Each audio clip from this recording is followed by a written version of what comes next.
आज हम लोग ब्रह्म सूत्र पढ़ने को क्यों बैठे हैं?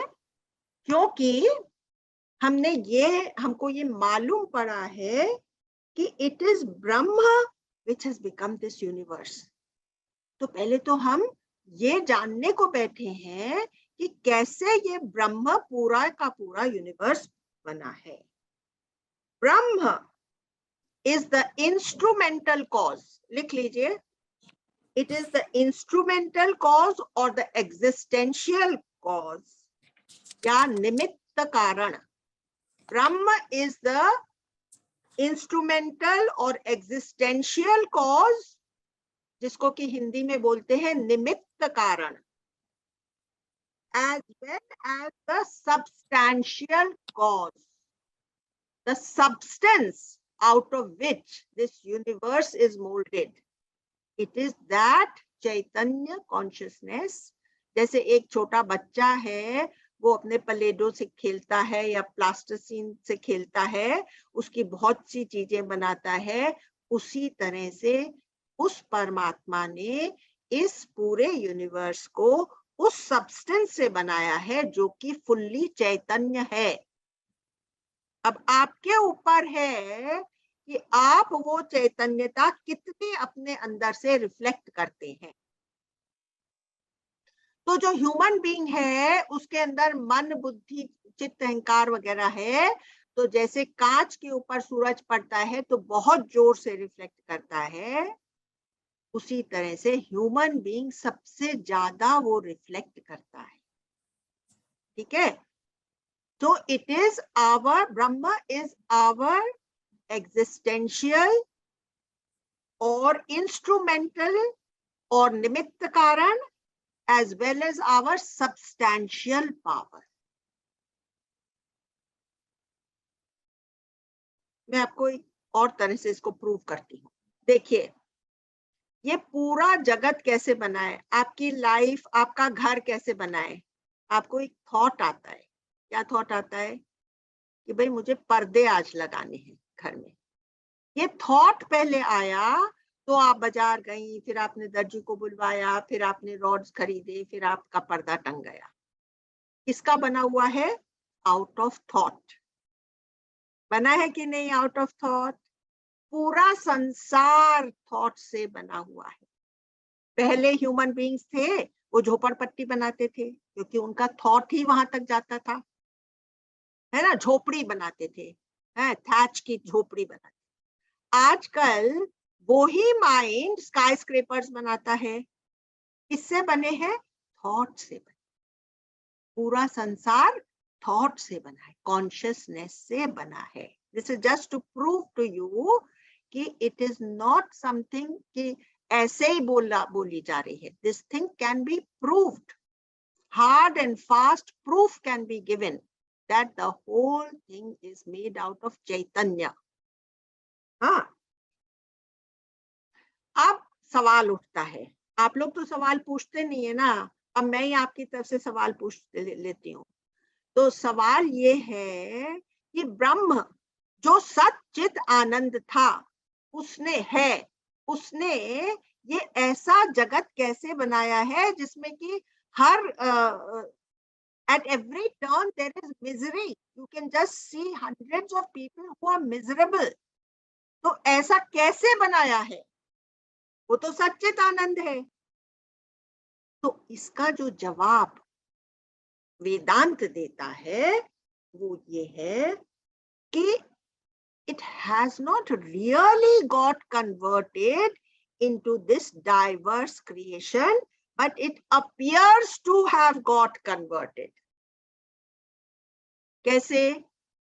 पूछिए तो सही, कैसे? तो जैसे आपने एक रस्सी देखी, अब वो सांप की तरह से एक कॉइल्ड रस्सी रखी हुई है। आपने कहा नहीं, मैंने तो 100% देखी, वो तो एक कॉइल्ड स्नेक था। अभी आपने क्या किया? आप भागे, कूदे, चिल्लाए, डंडा लाए, उसको मारे। कितना आपने ड्रामा उसको लेकर के करा है जो कि था ही नहीं। तो ये कहता है, whether you subscribe to this idea or not, is up to you. You don't need to subscribe to this idea.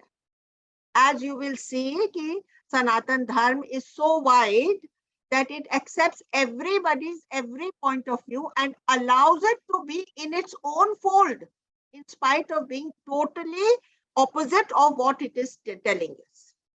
You understand? So it does not really get converted, but appears. So it is chit vivart. Consciousness appears, vivart ho gaya. उसके अंदर create नहीं हुआ. Brahma means that which is infinite, and it is symbolic way of saying that it is the ultimate reality. It has to be infinite. क्यों उसको infinite होना जरूरी है? It has to transcend through space and time and causation. तीनों चीजों के ऊपर it has to just उसको चीरते हुए उसके बाहर उसको होने की जरूरत है. Time and space happen in that conscious field. That conscious field of Brahma is not affected by time or space or causation. Time, space and causation do not apply to Brahma. Brahma Sutra. Sutra is something which is condensed. It is a short form. Sutra is there echoing of short sutra, or a formula. तो आज के जमाने में to keep up with modern times and modern terminology, Brahma Sutra should be called God formula. Now see, Brahma means infinite. So Brahma or Sutra, short. So two opposites have come together to make Brahma Sutra. the term Brahma Sutra has got two opposites interwoven in its structure, है ना? अब मैं आपको बता देती हूँ कि सूत्र क्या चीज होती है, उसकी क्या डेफिनेशन है, और बहुत ही systematically, methodically one had to write the sutras. Anything won't do. Just because you've cut out this and cut out that, it won't become a sutra. So what are the points which must be incorporated in a sutra?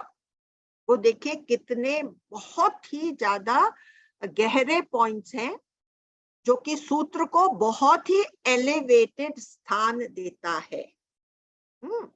तो क्या क्या होने चाहिए? जैसे हमने सुन रखा है पातंजलि योग सूत्रास, उसमें भी बहुत शॉर्ट में सब कुछ लिखा हुआ है. तो क्या है? पहले तो अल्पाक्षरम, वो बहुत कम शब्दों वाला होना चाहिए सूत्र. कोई अननेसेसरी एक्स्ट्रा वर्ड सिलेबल्स या वर्ड्स उसके अंदर नहीं होने चाहिए. असंदिग्धम, असंदिग्धम मतलब there should be no confusion. There should be complete clarity and no ambiguity in the statement of a sutra. Then it should be sarvat. It should have the essence of everything which you want to convey. So sarvat लिख रहे हैं क्या? Alpaksharam, least letters, asandigdham, complete clarity and no confusion. Sarvat, in the form of a gist or summary or essence. And Vishwato Mukham, in it the meaning of the entire world should be collected. It should apply to the whole of creation, not only the world, the cosmos. So Vishwato Mukham, in it the meaning of the entire world should be contained. Asthobam. अस्थोपम का क्या मतलब कि तुम कोई ऐसे, जैसे कि हम लोग कोई भी short PPT, power point presentation, अभी आज के जमाने के पहले कभी किसी को मालूम था पीपीटी क्या होता है? या thank God it's Friday, TGIF है ना? तो इस सबको नहीं मालूम था ना। इस तरह के कोई भी आप अब्रीविएशंस नहीं रख सकते जो कि सडनली एक आदमी रुक जाए, उसकी अंडरस्टैंडिंग में एक ब्रेक आ जाए। ये नहीं होना चाहिए। कुछ भी रुकावट उसकी समझ में, उसकी यूनिवर्सैलिटी में कोई रुकावट नहीं आनी चाहिए। अस्तोभम, स्तोभ, स्तोभ मतलब स्टॉप। कोई स्टॉपेज नहीं होना चाहिए, कोई हिंड्रेंस नहीं होना चाहिए, कोई ऑब्स्टिकल नहीं होना चाहिए। तो देखिए, जैसे हमने शॉर्ट को सूत्र से इक्वेट किया था और स्तोभ को स्टॉप से करा, तो just see how Sanskrit is the mother of many many languages. और अनविद्या, ऐसे विदाउट फॉल्ट, उसमें विद्या, उसकी विद्या के ट्रांसलेशन में फॉल्टलेस होना चाहिए वो। अनविद्या, ये सब बातें उसके अंदर होनी चाहिए और तभी वो सूत्र कहलाता है। और जो सूत्र की मेथोडोलॉजी को जानते हैं वो ही पहचान सकते हैं कि ये सूत्र है। समझ गए आप लोग? तो ये हो गया सूत्र। तो ये जो है अपने सनातन धर्म की हम लोगों ने समरी दी थी लास्ट टाइम। तो एक तो ये बहुत ही ज्यादा टॉलरेंट है, ऑल इंक्लूसिव है, जबकि इन्होंने चार वाकों को भी अपने ही कॉन्स्टिट्यूशन में जगह दे दी। और जिन लोगों ने वैदिक प्रीसेप्ट्स का पूरी तरह से खंडन किया, एक चीज उन्होंने उसको टिकने नहीं दी, उनको भी उसने सनातन धर्म ने अपने ही फोल्ड में ले लिया। क्योंकि अलग अलग तरह के लोग होते हैं, उनकी अलग अलग विचारधाराएं होती हैं। तो क्या हम अपने नेबर को अपने से अलग हटा दें? नहीं, हमने कभी भी ऐसा नहीं किया। So it has to be all inclusive. Even Charvaks, even those who demolish Vedas completely, like Buddhism and Jainism, they are considered part of Hinduism. And it is open to modification of its own constituents. उसके खुद के जो precepts हैं उसके अंदर भी वो बदलाव एक्सेप्ट कर लेते हैं। And it is extremely refined and subtle methodical thinking. अपनी हर चीज, अपनी भाषा को देख लीजिए, इट इज फॉल्टलेस। संस्कृत जो भाषा है, उसका जो ग्रामर है, उसका जो प्रोनाउंसिएशन है, चाहे भारत के किसी भी कोने से लोग उसको का उच्चारण करें, शब्द वैसे के वैसे रहेंगे। लेकिन और सब भाषाएं जिसमें इतने स्ट्रिक्ट रूल्स एंड रेगुलेशन नहीं है, वो जो अमेरिकन बोलेंगे वो इंग्लैंड में समझ में नहीं आएगा, जो इंग्लैंड में बोलेंगे वो जर्मनी में इंग्लिश बोलेंगे, जर्मनी में नहीं समझ में आएगा। और हम हिंदुस्तानी जब अंग्रेजी बोलते हैं तो केवल उसकी टांग खींचते हैं, क्योंकि हमारी अंग्रेजी और हमारा एक्सेंट एक भी फॉरेनर को समझ में नहीं आता है। तो अब देखिए, अब हम लोग उस टॉपिक पर हैं जहां हमको ये बताया गया है कि सनातन धर्म में अलग अलग तरह के लोग होने की वजह से 6 तरह की विचारधाराएं हैं। पहले उनके नाम बता देती हूँ। तो एक है सांख्य। तो सांख्य योग, फिर राजयोग या योग, फिर न्याय, फिर वैशेषिका। तो क्या क्या हो गए? 4 हो गए। सांख्य, योग, न्याय, वैशेषिका, पूर्व मीमांसा और उत्तर मीमांसा। ये 6 धारणाएं हैं सनातन धर्म में। ठीक है, आज हम लोग सांख्य और योग को लेते हैं जो आपस में बहुत मिलती जुलती हैं, इनको एक साथ में कवर कर लेते हैं। और फिर क्योंकि हम ब्रह्म सूत्र का एक श्लोक आज लेंगे, इसलिए पूर्व मीमांसा और उत्तर मीमांसा कवर कर लेंगे, क्योंकि ब्रह्म सूत्र उत्तर मीमांसा का ही हिस्सा है। तो अब हम सांख्य योग लेते हैं। तो सांख्य योग जो है, तो इसके बारे में एक स्टोरी है। तो एक थे ऋषि कर्दम और उनकी पत्नी थी देवहूति। तो ऋषि मतलब the one who is a seer, a sage. और देवहूति, उसको लाइफ और the joys of and pleasures of life, इसकी तरफ उसका झुकाव था। तो बहुत साल तक वो लोग साथ में रहे और देवहूति ने 6 पुत्रियों को जन्म दिया।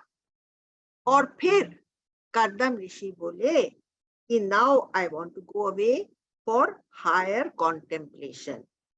तो देवहूति ने कहा कि अरे, जब तक मैं तुम्हारे साथ रह रही थी तब तो समय कैसे बीत गया मुझे मालूम ही नहीं पड़ा, और अब तुम अगर चले जाओगे तो मैं तो विदर अवे हो जाऊंगी, मैं तो मुरझा जाऊंगी, मेरे जीवन में कुछ रहेगा ही नहीं। इसलिए जाने के पहले टीच मी द हायर ज्ञान बिफोर यू गो। तो कर्दम तो रुकने वाले थे नहीं। जब एक बार ये लोग अपना माइंड मेकअप करते हैं कि हम तो अपने हायर कॉन्टेम्पलेशन के लिए जा रहे हैं, तो कोई भी संसार की चीज उनको रोक नहीं पाती। तो उन्होंने कहा, in due time you will have a son who will teach you everything. मैं तो जा रहा हूं, तुम्हारे एक पुत्र होगा, वो तुमको सब कुछ सिखाएगा। तो अभी क्या हुआ, in due course Kapil Muni was born, and Kapil, he is known as the father of Indian philosophy. और उन्होंने, वो विष्णु के अवतार माने जाते हैं। और देवहूति ने for the first time a mother requested the son to become the teacher. नहीं तो माताएं ही हमेशा बच्चों को पढ़ाती करती हैं, लेकिन Devahuti requested and he became her guru and taught her the Sankhya Yoga or the knowledge of life. He also taught her a little bit of yoga, but mostly Sankhya. According to Sankhya, creation can be divided into 24 elements. पंच महाभूत पहले, पंच महाभूत, हाँ 10 इंद्रियां, फिर 4 अंतःकरण का मन बुद्धि हाँ, चित्त अहंकार, हाँ, और 5 जो कि उसके विषय है ना। तो इस तरह से 24 ये एलिमेंट्स हो गए। इससे पूरी क्रिएशन पैदा हुई है। क्योंकि इसमें संख्या इन्वॉल्व थी, गिनती इन्वॉल्व थी, इसलिए इसको बोला सांख्य। ठीक है, सांख्य वर्ड कहाँ से आया, संख्या से। कौन सी संख्या, ये जो 24 एलिमेंट्स हैं जिससे कि ये पूरा संसार बना है। It is founded on the principle of being able to discriminate right from wrong. जो मैंने आपको शालिनी जी डिस्क्रिमिनेशन की मेथोडोलॉजी बताई, जो कि तैत्तिरीय उपनिषद में बहुत अच्छी तरह से समझाई हुई। So thought process is given a lot of emphasis. Life depends on being able to discriminate properly. Discriminate ठीक से करेंगे तो हमारे सिलेक्शन करेक्ट होगा, जो हम चॉइस करते हैं वो करेक्ट होगा, और उसके ऊपर हमारी पूरी लाइफ डिपेंड करती है। They believe that there is a Prakriti which is inert. It consists of these 24 elements. तन मात्राएं उसको बोलते हैं ना जी, it's called the tan, 5 tan matraएं. Then there is the Purusha, which is Chaitanya. When the two of them come together, the whole Prakriti lights up, the whole Prakriti becomes sentient, and the dance of Prakriti begins because of the 3 gunas. 3 गुण जो है, कौन से गुण? सतो, रजो and तमो। ये जो 3 गुण है, इनकी वजह से सारा खेल या डांस ऑफ प्रकृति स्टार्ट्स। देन व्हेन द पुरुषा गेट्स बोर्ड, वो सब अपने में वापस समेट लेता है। ये प्रलय का जिक्र करा। So it is not an explosion, it is an implosion. When everything keeps on coming together, it folds up in itself.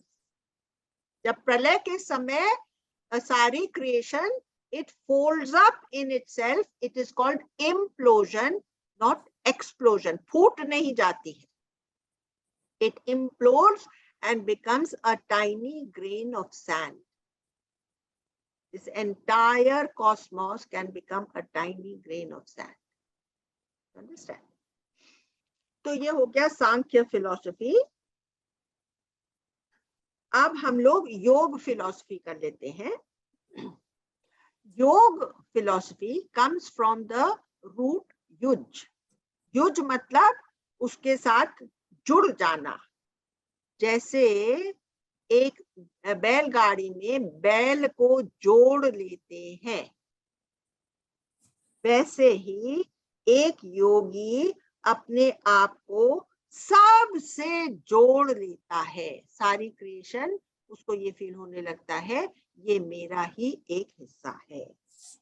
ये जो टीचिंग है ना कि the whole creation is my own self, ये जब एक बच्चा 12 साल का होता है and he is about to learn, because education empowers, तो उसको पहले ही बताया जाता है अहम ब्रह्मास्मि, मैं ही ये पूरा कॉस्मोस हूँ, कि उसकी लिमिटेड आइडेंटिटी नहीं। अगर मैं अपने आप को हिंदू मानूंगी तो मैं एक क्रिश्चियन से या एक ज़ोरास्ट्रियन से या एक मुसलमान से मैं एनिमिटी रख सकती हूँ, लेकिन जब सब कुछ मेरा है तो मैं किससे शत्रु, कौन शत्रु है और कौन मित्र है, कुछ नहीं। तो क्योंकि education empowers, and if after being empowered I keep myself in a limited identity, I will create lot of ill will towards people. लेकिन अगर मैं, मेरा ही सब कुछ है, I belong to the world and the world belongs to me, तो फिर मैं किसके साथ मित्रता और किसके साथ शत्रुता बरतूंगी। और अब मनुष्य की अलग अलग प्रकृति के हिसाब से 4 तरह के योग हमारे यहाँ दिए हुए हैं। तो कौन से योग? कर्म योग। कर्म योगी क्या करता है? वो कर्म को यूनिवर्सल पुरुष के साथ जोड़ लेता है, अपने कर्म को, कि मैं उस जनता जनार्दन की सेवा कर रहा हूं। भक्ति में क्या होता है? डिवोशन। उस इष्ट के प्रति इतना डिवोशन हो जाए कि मुझे हर में अपना इष्ट दिखाई दे, इस तरह से मैं अपने आप को उस इष्ट के माध्यम से सबके साथ जोड़ लूं। ज्ञान योग, समझ को शार्पन करके, डिस्क्रिमिनेशन को शार्पन करके, नेति नेति तक वहां पर, नेति नेति के द्वारा वहां तक पहुंचकर मैं उस ज्ञान में स्थित हो जाता हूं, जिससे कि मेरा इग्नोरेंस हमेशा के लिए मिट जाता है। और राजयोग, राजयोग में क्या है? Accepting nothing, relying on your own experience, that is Raj Yoga, the true seeker. Jnani is also a true seeker, and this also the Raj Yogi is a true seeker. He does not rely on any word or written word or word told by anybody. My own experience is paramount for me. Unless I have experienced, I have no right to talk about it. You understand? The above also reflect the layers of the mind. In the Raj Yoga, they look at the layers of the mind and thus arrive at a very refined and subtle state of cause and effect. So where does Raj Yoga take you?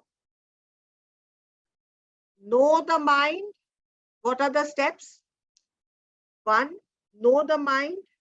2, train the mind. 3rd, restrain the mind. Then open the deeper layers and get the powers of the mind manifesting through you. तो धीरे धीरे करके know the mind, train the mind, restrain the mind, open up the deeper layers, and then automatically some powers will come within you, but don't get entangled in the powers. Always have the goal of realizing the self rather than any riddhi and siddhi. You understand?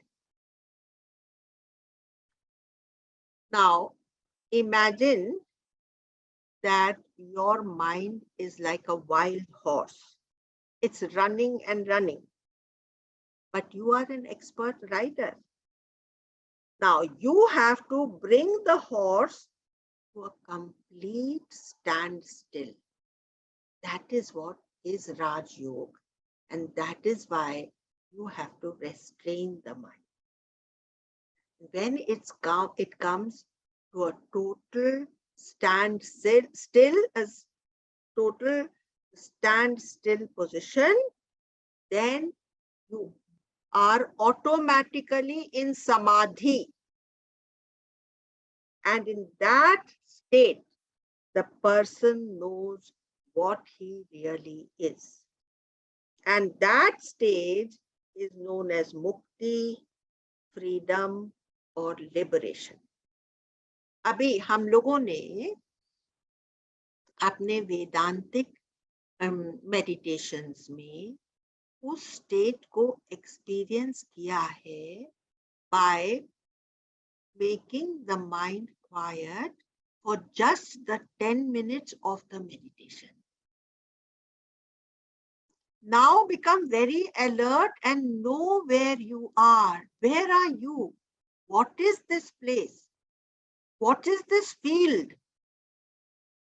This field which you experience in that meditation when the mind has been told to become quiet. अब मैं आपको पूर्व मीमांसा और उत्तर मीमांसा बता देती हूँ और फिर ब्रह्म सूत्र कर लेते हैं. तो पूर्व मीमांसा जो है वो एक ऋषि थे, उनका नाम था जैमिनी. उन्होंने ये लिखी है पूर्व मीमांसा. और ये जो जैमिनी थे ये वेदव्यास के बहुत ही क्लोज डिसाइपल थे. और इन्होंने ही बिलीव्ड, वो बिल्कुल पूर्व मीमांसा जो है वो वेदों के कर्म कांड के ऊपर, और जो कुछ वेद कहते हैं कि ये धर्म है. क्या धर्म है? लीडिंग अ राइचियस लाइफ, कर्तव्य कर्म को करते हुए leading a life of restrain, ये तुम्हारा धर्म है. और इससे तुम क्या पा सकते हो? जो हाईएस्ट हेवन है वो बहुत लंबे काल तक तुम्हारा वहां पर वास हो जाएगा. ये है पूर्व मीमांसा. समझे? So they firmly uphold the Vedas, believed in leading a life as per dharma.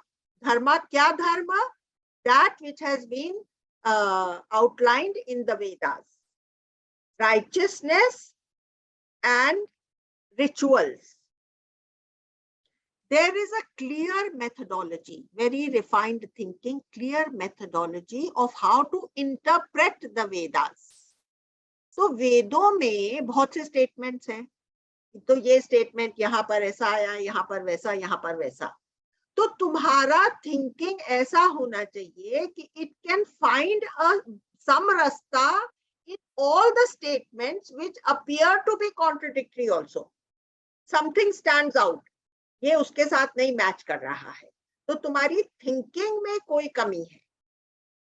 तो शंकराचार्य ने जब वो आए 7वीं 8वीं सेंचुरी में, तब उन्होंने पॉइंट आउट करा कि देखो तुम जो कुछ सोच रहे हो, इसमें ये वाला स्टेटमेंट वेदों का फिट नहीं होता है, इसलिए तुमको अपनी थिंकिंग को चेंज करना पड़ेगा, तुम्हारी एक्सप्लेनेशन को चेंज करना पड़ेगा। वेदों का खंडन नहीं हो सकता है। इतना फर्मली वो लोग वेदों के ऊपर विश्वास करते, ठीक है। पूर्व मीमांसा वाले बहुत ही लॉजिकल थिंकर्स थे, बहुत ही अच्छी। अच्छा, एक और बात उन्होंने कही, जो भी तुम स्टेटमेंट कहते हो that has to be unique in itself. अगर तुम एक ऑर्डिनरी चीज कह दो, जैसे क्या कहो कि फायर बर्न्स, आग होगी तो वो जलाएगी, ये कोई नॉलेज नहीं है, ये तुमने विद्या नहीं दी। जो तुम चीज बता रहे हो उसमें कुछ नवीनता, कुछ नयापन होना चाहिए, नहीं तो वो विद्या की कैटेगरी में नहीं आएगा, वो तो फैक्चुअल हो गया। तो इसको क्या बोलते हैं? अपूर्वता। क्या बोलते हैं? अपूर्वता। पहला पॉइंट था कंसिस्टेंसी, दूसरा पॉइंट है अपूर्वता। ये 2 पॉइंट बताए हैं, लेकिन उनकी मेथोडोलॉजी में 4 और पॉइंट्स हैं, टोटल 6 पॉइंट्स हैं। हम लोग वो सब नहीं लेंगे, हम खाली समझ जाएंगे कि इस तरह से वो लोग वेदों के ऊपर टिके हुए थे। तो उस जमाने में अधिकांश लोग भारतवर्ष में कर्मकांडी थे, पूर्व मीमांसा में विश्वास करते थे, और तब शंकराचार्य का पदार्पण हुआ था। और उस समय the greatest minds of India were of the thinking of पूर्व मीमांसा, ठीक है। और इनमें से जो फाइनेस्ट माइंड जिसका की जिक्र आता है कई स्टोरीज में, वो थे मंडन मिश्र। और जो मीमांसा में वो लोग नॉलेज को ज्यादा आधार मानते थे, ज्ञान को बनिस्बत की लॉजिक को। इसके पहले जो 2 हम लोगों ने छोड़ दी हैं, नैयायिकी और वैशेषिकास, तो ये इन दोनों में लॉजिक का बहुत बड़ा महत्व है, लेकिन पूर्व मीमांसा में जो ज्ञान वेदों में था उसके ऊपर ये टिकी हुई है। और यहाँ पर इन्होंने बहुत एक्सप्लोरेशन करा था to find out what is truth and what is false. सत्य क्या है और मिथ्या क्या है। मतलब it was the study of epistemology. It is that study, epistemology का मतलब लिखिए, that study which examines the nature of knowledge itself. Knowledge, its origin, its extent, and its validity.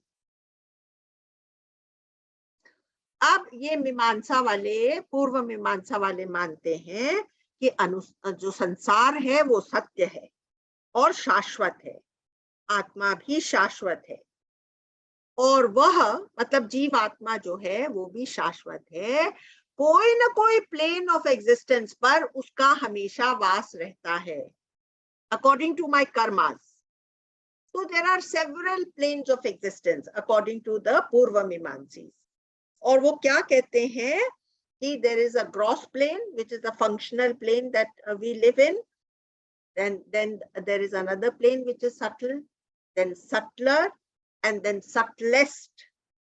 And if your karmas are as per the higher planes, then you will exist on the higher planes for a very long time. And according to them, the law of karma explains everything in the universe. So their philosophy was like Newton's philosophy, which is deterministic, determined. ऐसा है तो ऐसा है। अभी Einstein field में आया तब उसने थ्योरी ऑफ रिलेटिविटी निकाली, थ्योरी ऑफ अनसर्टेनिटी निकाली। तो ये सब चीजें जो हमारे उत्तर मीमांसा में आई वो बाद की बात है। पूर्व मीमांसा वाले बोल रहे थे ये संसार सच्चा है, ये जीवात्मा सच्ची है, ये भी शाश्वत है। And they were determinists. एक चीज कह दिया सो कह दिया। And they did not believe in God. There was no need to have a God. The karma theory explain everything. You understand? So this was Purva Mimamsa of Gemini. And now we will do the Uttar Mimamsa. तो उत्तर मीमांसा में हम लोग क्यों पढ़ रहे हैं ये उत्तर मीमांसा? Towards what and?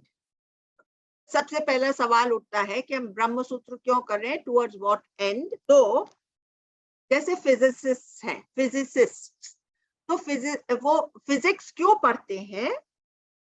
Because they want to analyze the physical world and to know what it is made up of, what is at the substratum which keeps the world going. Physicists physical world के bottom में जाना चाहते हैं. What is the force which make the three forces? What are the three forces? Sato, Rajo and Tamo, the three gunas. उनके पीछे कौन सा source है जो कि उनके अंदर इतने चेंजेस आते हैं सतो रजो और तमो में? What do the biologists seek? My goal is to analyze how the body functions, how life forms keep going, how do they gain knowledge about the intricacies. This is what the biologists are seeking. The intricacies which make life function. This is what the biologists do. What does the doctor do? Basically, he analyzes how the body functions in a normal scenario so that he can clearly say where the normal function has got impeded and how it can be restored. So he does the diagnosis. Now, what does the philosophers do? They look for what? And what do they want to achieve? Do they want to know God? All philosophies are not searching for God. All philosophers are wanting to bring clarity to their own understanding of life. Why do you need clarity?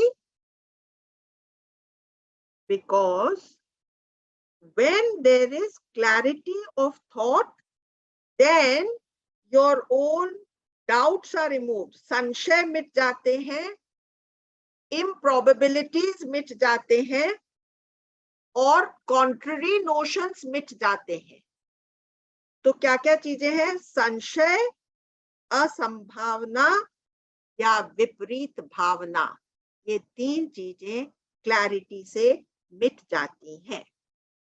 सारे philosophers भगवान के बारे में बात नहीं करते. अगर वो ज्यादा भगवान को सीकिंग करेंगे, then it will not be a philosophy, it will become theosophy. What does theosophy do? It wants to seek God. What does philosophers do? They want to seek clarity. Understand the difference? तो जैसे इसको और समझाने के लिए मैं आपको बोलती हूँ कि suppose there is a black cat in a dark room and theosophists are looking for it, trying to find if there is a black cat in the dark room, and philosophers are also trying to find. Theosophists will say, I have found it. Philosophers will not say that they have found it. until they have truly found. Understand?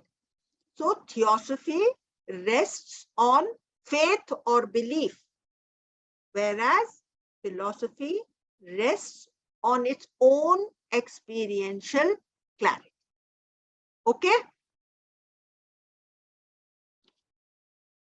तो ये जो अभी हम लोगों ने पूर्व मीमांसा करी थी, पूर्व मीमांसा aims to remove the confusions by a structured way of life.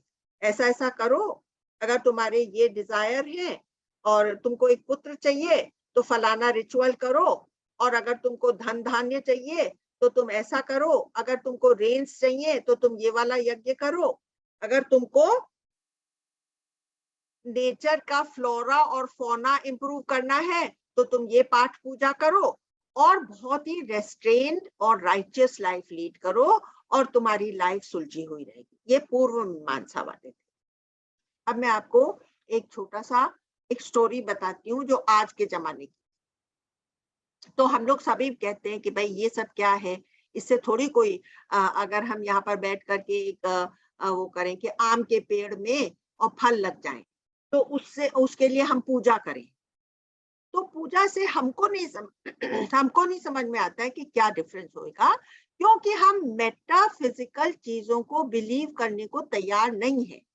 But just because we don't have a knowledge of it, we can not really say कि नहीं ये सब गलत है, ये सब बेकार है।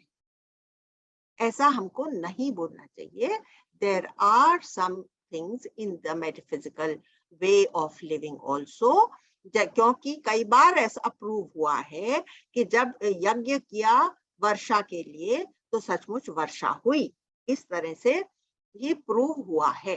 तो अभी देखिए, एक आदमी था, यंग इंजीनियर था, उसने फोर्ड कंपनी में एक जॉब उसको मिल गया, फोर्ड कंपनी जो कार की कंपनी। तो जब वो उसका पहला ही दूसरा दिन था तो एक औरत आई और बोलने लगी कि भाई मैं अपनी कंप्लेन लेकर के आई हूँ और आप सुनिए। तो उसने कहा कि अरे आपको कंप्लेन लेकर के यहाँ तक आने की क्या जरूरत थी, आप फोन से बात कर लेती। तो बोली कि नहीं, मैं कई महीनों से फोन करती आई हूँ और सब लोग मेरे ऊपर बहुत ज्यादा हंसते हैं, तो इसलिए आज मैं खुद आ गई और अब आप मेरी कंप्लेन को सुनिए। तो उसने कहा अच्छा भाई क्या कंप्लेन है। बोली कि जब मैं गाड़ी लेकर के जाती हूँ और मैं आइसक्रीम पार्लर के पास जाती हूँ और मैं कहती हूँ कि वेनिला आइसक्रीम दे दो, तो वेनिला आइसक्रीम जब भी मैं मांगती हूँ तो गाड़ी चलती रहती है, उसको वो इग्निशन को बंद नहीं करती होगी ना, वो अपने चालू रखती होगी तो वो चलती रहती।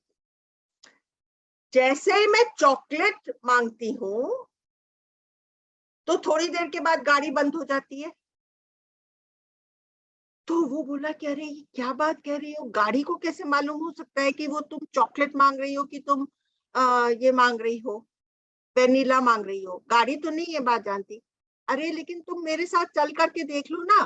तो गया तो सचमुच उसने वेनिला मांगा तो गाड़ी का इंजन चलता रहा, और जब उसने चॉकलेट मांगा तो थोड़ी देर के बाद तो वो गाड़ी का इंजन बंद हो गया। तो अब क्योंकि ये एक इंजीनियर था बाय प्रोफेशन, तो इसने कुछ दिमाग लगाया, तो उसने उसको ये एहसास हुआ कि वेनिला जो आइसक्रीम थी वो रेडीली अवेलेबल रहती, तो वो जल्दी से आ जाती थी, तो इंजन को बहुत देर इग्निशन पर चालू नहीं रहना पड़ता है, वो क्या उसको बोलते हैं ना स्टैंड स्टिल के ऊपर। और जब वो चॉकलेट मांगती थी तो चॉकलेट कहीं थोड़ी डिस्टेंस से आती थी, तो चॉकलेट आइसक्रीम को आने में 10 मिनट लगता था और उसमें इंजन बंद। तो ये उसके पीछे, हर एक मेटाफिजिकल चीज के पीछे भी कोई राज होता है जो कि हम जानते नहीं, खाली आपको ये पॉइंट बताने के लिए।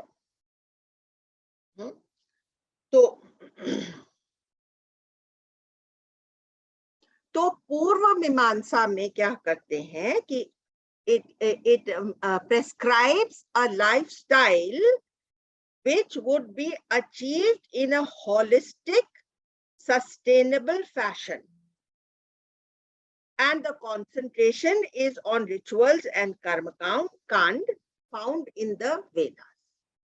अब उत्तर मीमांसा में The goal was to attain Brahman, and this is found in the Aranyaks.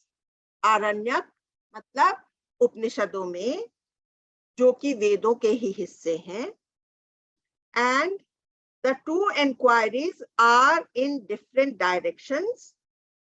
जो उत्तर मीमांसा है उसका पहला और दूसरा श्लोक सेम है, ब्रह्म सूत्रों वाला का ही श्लोक है, उन दोनों का वो ही श्लोक है. But the goals are different. दोनों का, उत्तर मीमांसा और पूर्व मीमांसा, दोनों के पहले दोनों सूत्र ब्रह्म सूत्र के ही जैसे. अब ये उत्तर मीमांसा और ये सब हो गया. और अब हम आते हैं शंकराचार्य की थोड़ी सी बात करना चाहती हूँ मैं, और द डिसाइपल्स ऑफ शंकराचार्य. तो शंकराचार्य ने ब्रह्म सूत्रों के ऊपर बहुत ज्यादा विस्तृत कमेंट्रीज लिखी, और जब हम लोग ब्रह्म सूत्र करेंगे तो उनकी कमेंट्री के ऊपर heavily we will fall back on his commentary. तो शंकराचार्य के 4 मेन डिसाइपल्स थे, और पहला डिसाइपल अब कौन हो गया? एक तो पद्मपाद था ही, और उसके बाद मंडन मिश्र, जो कि उनके स्टॉन्च एडवर्सरी थे और जो कि पूर्व मीमांसा में विश्वास करते थे. तो मंडन मिश्र और शंकराचार्य का जब बहुत बड़ा डिबेट हुआ था, which lasted for 32 days between Mandan Mishra and his wife Bharati. They did 16 days and 16 days with Shankaracharya, and finally both of them accepted that Shankaracharya's logic was superior to their own thinking. So Mandan Mishra became one of his chief disciples. Then there was, of course, Padmapad. Then there was Hasta Malka. Hasta Malka. Write down the names. And then there was Totakacharya. Totakacharya. 4 disciples of Shankaracharya. So Padmapad was a very scholarly person. And when Shankaracharya wrote his commentary, then this Padmapad said, I will write a tika. I will write a tika on this. It is so beautiful. I want to further explain each word. What is a tika? Where you go word-wise and explain each word, that is called tika. And he wrote the whole thing and he gave it to Shankaracharya. And Shankaracharya was sitting by the seaside. And he, somehow or the other, his entire book of tika was washed away by the ocean. Then Padmapad was very sad. So Shankaracharya said, because you see, what must have happened is that Shankaracharya may have gone into samadhi as he was sitting by the ocean front. So he may have been sitting in samadhi and the book got washed away. So he said, I have read the first 5 chapters and I can reproduce it for you. क्योंकि वो Padmapad was heartbroken कि मेरा इतना सब लिखा हुआ सब बेकार हो गया. Then Shankaracharya rewrote those 5 chapters which were originally written by Padmapad. And see, this is the power of Shruti. एक बार जो पढ़ लिया, एक बार जो सुन लिया, वो पूरा का पूरा कंठस्थ हो जाता था. इतनी शार्प रेंज उनकी थी.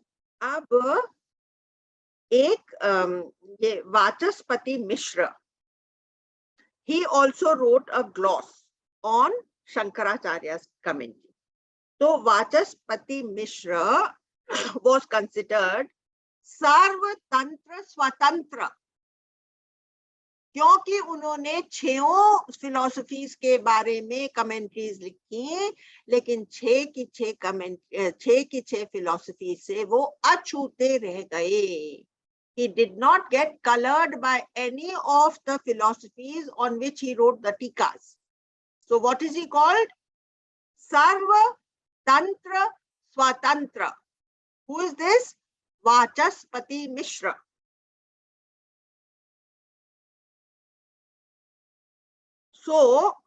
इनके बारे में एक बहुत ही खूबसूरत कहानी है कि वाचस्पति मिश्र 20 साल तक ये कमेंट्रीज लिखते रहे और 20 साल के बाद जब उनका ये वाला काम पूरा हुआ तो उन्होंने आंख उठा करके देखा तो पाया कि एक लेडी सामने खड़ी हुई है. तो उन्होंने पूछा कि तुम कौन हो? तो उसने कहा कि मैं तुम्हारी वाइफ हूँ. तो क्या तुमको मालूम नहीं पड़ा कि 20 साल तक मैं तुम्हारे लैंप में ऑयल डालती रही, तुम्हारे सामने फल फूल खाना पीना सब रखती रही. क्या तुमको कुछ भी मालूम नहीं पड़ा कि कोई तुम्हारी सेवा में इस तरह निरंतर लगा हुआ है? तो उसको अपने ऊपर शर्म आई हुई होगी. तो फिर वाचस्पति मिश्र ने अपनी वाइफ से पूछा कि तुम्हारा नाम क्या है? तो बोले कि मेरा नाम भामती है. तो फिर वाचस्पति मिश्र ने अपनी कृति का नाम भामती रख दिया, out of regard for somebody who had served him for 20 years without anyone acknowledging her, this thing, bhakti, devotion. एक और नाम आता है, उसका वो नाम है Upavarsha. He wrote a clause. तो देखिए टीका मैंने आपको बताया, भाष्य मैंने आपको बताया कि कमेंट्री होती है. टीका मतलब एक एक शब्द को एक्सप्लेन करते हैं. क्लॉज का मतलब कि एक असाइड, समथिंग अदर देन, और after reading a book I will write something other than the book. This is like a clause. It is more like an aside, an observation apart from the main text written about 550 BC, and it is on Advait philosophy. ये किसने लिखा? उपवर्ष ने. फिर एक था Baudhayana. Another person, or whether he is the same person, there is a controversy. He wrote on विशिष्ट अद्वैत. फिर एक कॉम्पोजिशन है, उसका नाम है कथा सलिल साधक. कथा सलिल साधक, इसमें 10,000 स्टोरीज हैं. आप लोग को बहुत अच्छी लगेगी. 5,000 स्टोरीज एक के अंदर एक के अंदर एक के अंदर एक होती रहती है, और फिर 5,000 का पहुंचने के बाद उसको वापस लेने के लिए 5,000 और स्टोरीज. तो 5,000 स्टोरीज एक के अंदर एक के अंदर एक के अंदर एक बुनी हुई, और फिर अनरावलिंग दोस 5,000 स्टोरीज, अनदर 5,000 स्टोरीज. इस तरह से 10,000 स्टोरीज उसके अंदर हैं. और ये कथा सलिल साधक, इसका ऑथर है सोमदत्त. और कुछ लोग कहते हैं ये इससे उपवर्ष से कनेक्टेड है, और कुछ लोग कहते हैं कि जो उपवर्ष है, he is the Guru of Panini. अब ये सब मैं आपको क्यों बता रही हूँ? क्योंकि जो ब्रह्म सूत्र हैं उसके अंदर कंट्रोवर्सी है कि वेदव्यास ने लिखे हैं कि नहीं लिखे. तो अब ये सब जो इतनी पुस्तकें हैं उसमें कहीं कहीं जिक्र आ जाता है ब्रह्म सूत्र का, तो उससे उसके डेट का मालूम पड़ता है कि वेदव्यास के टाइम का है या उसके बाद के टाइम का है. तो एक तो इसका जिक्र हमारी भगवत गीता में आता है, जो कि कृष्ण के टाइम की है ना भगवत गीता. तो कृष्ण ने ब्रह्म सूत्रों का जिक्र करा था और वेदव्यास उसी पीरियड में थे. तो इसका मतलब कि ब्रह्म सूत्र जो है वो उसी पीरियड में लिखे जा सकते हैं, और जिस समय कृष्ण भी धरती पर थे, तो ये कंटेम्पररी हो सकते हैं. इसलिए वेदव्यास इनका ऑथर हो सकता है. एक बहुत इंटरेस्टिंग बात विवेकानंद ने शंकराचार्य के बारे में कही कि Shankaracharya had the intellect of Buddha. So Shankaracharya may have been superior in intellect to Buddha, but Buddha had the heart to convey his teaching to the masses. But there have been many instances when Shankaracharya has been full of compassion for mankind. Shankaracharya's works are not only commentaries. He has written lots of books, lots of poetry. He has written Geet Govindam. He toured the country 4 times from end to end on foot. He was supposed to live for only 16 years, but because of a boon, it got extended and his lifespan became 32 years. And in these 32 years, he attained what many lifetimes would be insufficient for an ordinary man. So he established the 4 पीठ जो भारत के 4 कोनों में है के आश्रम शंकराचार्य के, हाँ, तो वो उन्होंने एस्टैब्लिश करे और उन्होंने इतनी बार ये करा और उन्होंने अनगिनत पुस्तकें लिखी। तो पूरा दिन वो वॉकिंग करते रहे होंगे और रात में वो इतनी पुस्तकें लिखते थे और इतने शास्त्रार्थ करते थे। कैसे ह्यूमनली संभव हो सकता है आदमी का? That is why we look upon him again in the category of a भगवान।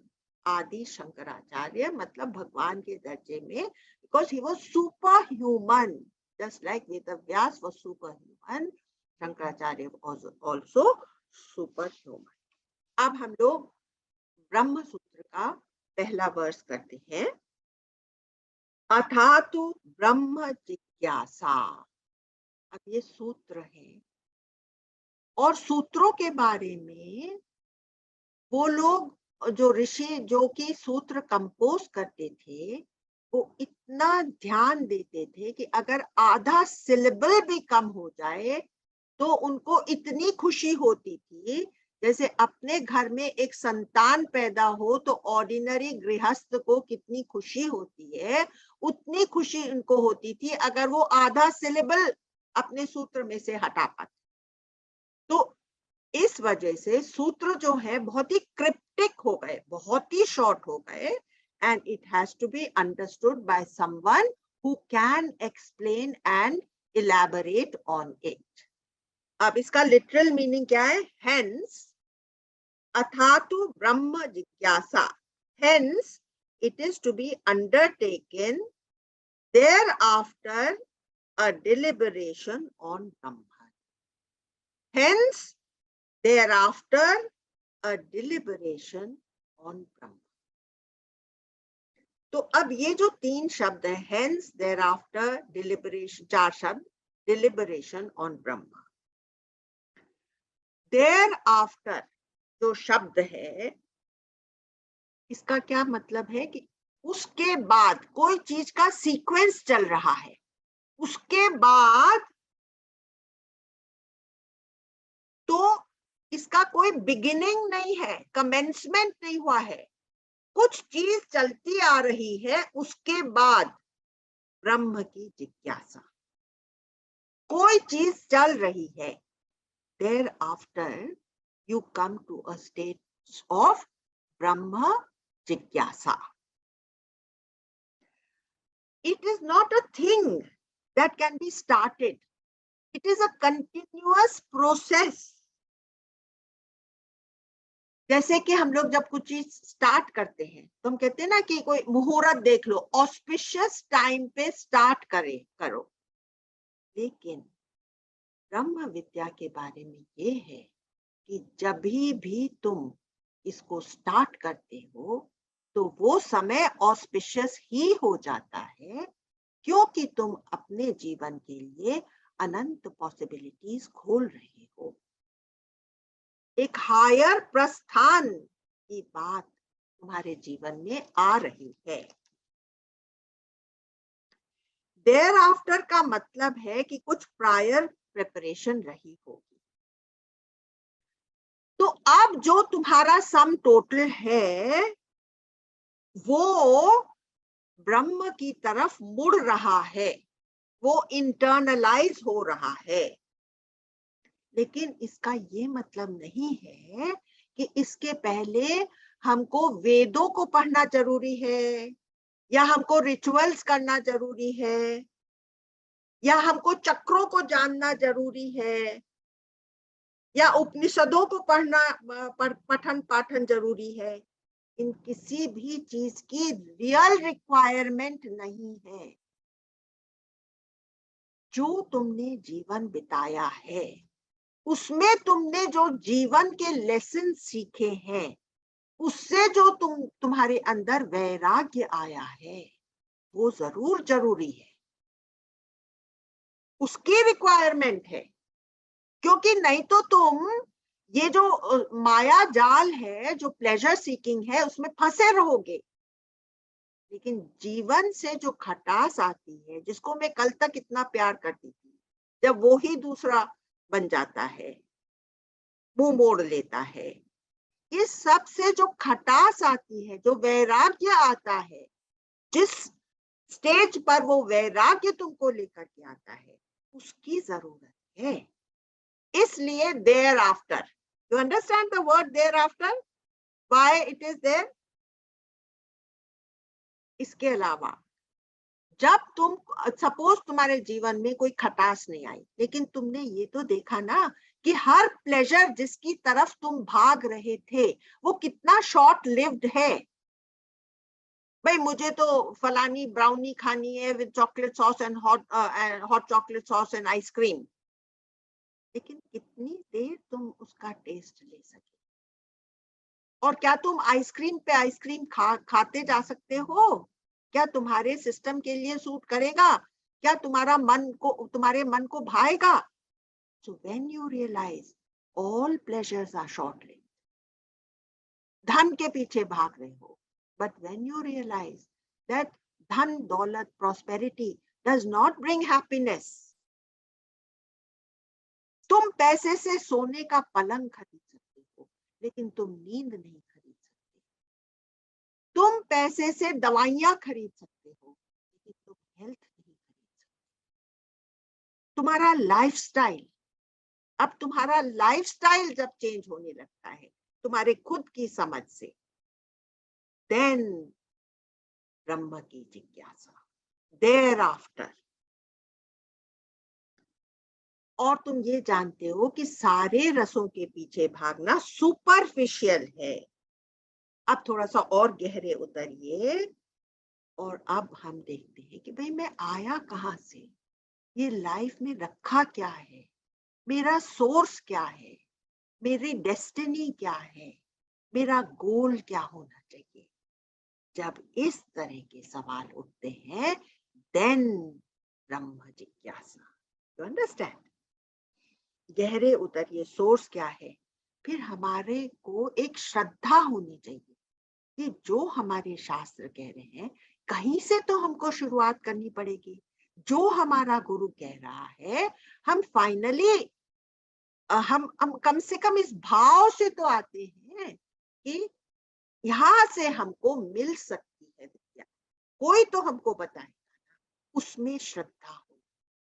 तो वैराग्य और श्रद्धा और विश्वास, ये साथ लिए जब हम इस अपने अपने जीवन में अंतर्मुखी होना चाहते हैं, देन ब्रह्म जिज्ञासा। फिर हम देखते हैं कि क्या ये परमपिता परमेश्वर हमको कठपुतलियों की तरह से नचा रहा है? क्या यही इसका है खेल है? क्या हम इसके लिए खिलौने हैं? तब हम वो चीजें देखने लगते हैं जो कि हमने छांदोग्य में पढ़ा था कि जो हमने कभी नहीं सुना वो हमको सुनाई देने लगता है, जो हमने कभी नहीं सोचा उसके विचार हमको आने लगते हैं।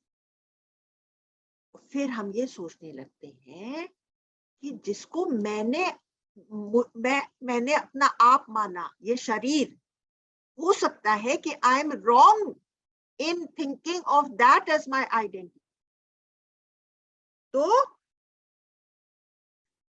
तो हो सकता है कि मेरा स्वरूप ये हाड़ मांस का पुतला नहीं, मेरा रूप हाड़ मांस का पुतला नहीं है। जो ब्रह्म का स्वरूप है, क्या वो ही मेरा स्वरूप है? क्योंकि वो मेरा पिता है। मेरे को गुरु ने बताया परम पिता परमेश्वर, और जो संतान है वो पिता का रूप होता है। तो क्या मैं ब्रह्म के स्वरूप का हूं?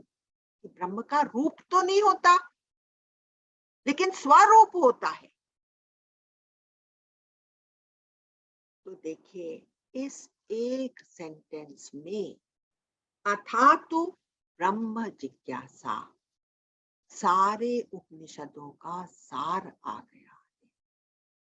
और इस एक सेंटेंस के साथ मैं आपको छोड़ती हूँ कि आप एक हफ्ता इसके ऊपर विचार करें, और फिर आप अगले हफ्ते आए with fresh enthusiasm to learn even more the depths of Brahma Sutra, because it is not a shastra, academic shastra.